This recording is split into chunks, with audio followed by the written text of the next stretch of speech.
आज मैं आपको एक छोटा सा पैगाम आवाम को देना चाहता हूँ, जो ख़ासकर वन व्हीलिंग के सिलसिले में, क्योंकि आपको पता है कि वन व्हीलिंग चाहे नया साल शुरू हो, ईद हो या कोई भी त्यौहार हो, उस पर भी वन व्हीलिंग बहुत ज़्यादा शुरू हो जाती है।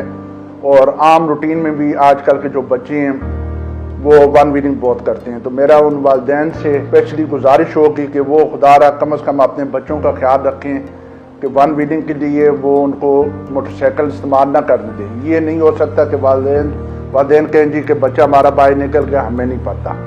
वालिदैन का बच्चा ज़रा सी कुताही की वजह से वन व्हीलिंग करते हुए गिर के या तो ज़िंदगी भर के लिए माजूर हो जाता है या फौत हो जाता है। और ख़ासकर मैं वो जो इलेक्ट्रीशियन जो इनको अल्ट्रेशन करके देते हैं मोटरसाइकिल वन व्हीलिंग के लिए, उनको भी मैं हिदायत करूँगा कि जी वो ये चीज़ ख़त्म कर दें, नहीं तो हम उनके खिलाफ भी एक्शन लेंगे।